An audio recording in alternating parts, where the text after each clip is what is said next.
करमपुर में हिंदू पंचायत पारां पाक फौज की हिमायत में भारतीय जारियत खिलाफ मुखी नानकराम, सेठ वासुदेवलाल, सेठ चेटूलाल, सेठ सर्वानंद, निर्मल दास, सेठ हरिचंद चौधरी, अनिल रजाउन, शेख नरेश कुमार, दुरूलाल ऐं ॿियनि जी अॻुवाणी में करमपुर टाउन ऑफिस खां करमपुर लाड़े ताईं पाकिस्तान जिंदाबाद रैली कढी वई। रैली में शरीक हिंदू पंचायत जे अॻुवाणनि शहरनि पाक फौज जिंदाबाद, पाकिस्तान जिंदाबाद जा नारा पिणु लॻाया। रैली के मौके ते अॻुवाणनि ऐं शहरनि चयो त पाक फौज पंहिंजे मुल्क पाकिस्तान जो दिफ़ा करणु ॼाणे थी। उन्होंने चयो त भारतीय जारियत खिलाफ़ गुज़िरियल राति जेका पाक फौज मोदी सरकार भारत के मोट ॾिनी, सा पूरी दुनिया भारत की तबाही ॾिठी आहे।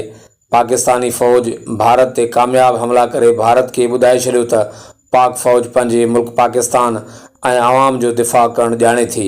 अॻुवाणनि चयो त असां पाकिस्तान में रहंदड़ हर मज़हब जा माण्हू पाकिस्तानी आहियूं ऐं पाक फौज सां शाना बशाना गॾु आहियूं।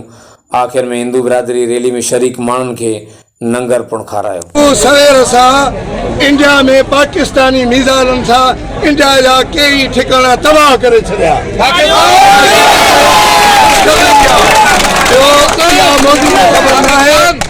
पाक फौज पाकिस्तानी पंहिंजी शहादत ते फ़ख्रु कंदा आहिनि।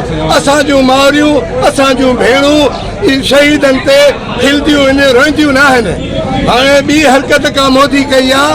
अमृतसर में गुरुद्वारनि ते पंहिंजा 3 मिसाइल फायर कया अथई।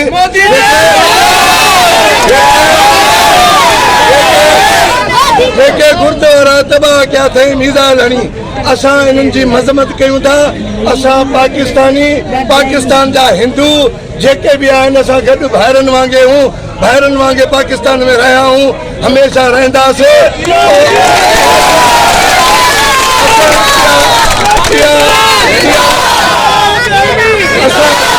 असां इहा मज़म्मत कयूं था ऐं असां सिख भाइरनि सां गॾु आहियूं। जेके भी गुरुद्वारनि ते हमला थिया आहिनि, असां उन्हनि जे ॾुख में असां उन्हनि सां बराबरि जा शरीक आहियूं। हाणे मां नारा हणंदुमि, तव्हां जवाबु ॾींदो। ओ मोदी तोसां, मोदी तोसां, मोदी तोसां, तोसां, तोसां, मोदी तोसां, मोदी तोसां। हिंदुस्तान, हिंदुस्तान, हिंदुस्तान, पाकिस्तान, पाकिस्तान, फौज, फौज, भुट्टो।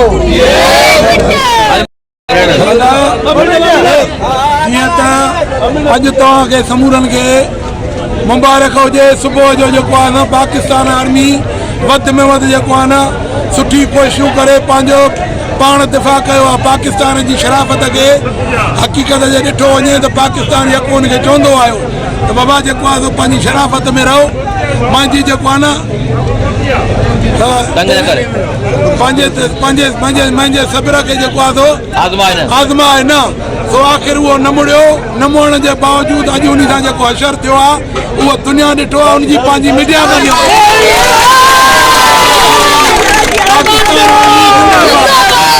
पाकिस्तान आर्मी खे वधि में वधि मुबारक हुजनि, हितां जी आर्मी खे मुबारक हुजे। अॼु असां ईअं सम्झो त पंहिंजी जंग फतह कई अथसीं। जिंदाबाद। भाइयों, इलाके वासियों, आपको ये पता होना चाहिए कि हिंदुस्तान ने ये जो जंग शुरू की है, इस जंग में हम उसका मुकाबला करने के लिए हिंदू, मुस्लिम, सिख, ईसाई चारों मजहब एक प्लेटफॉर्म पे खड़े हैं। इंशाल्लाह जंग उसने शुरू की है, बंद हम करेंगे। उसको जंग का पता लग चुका है।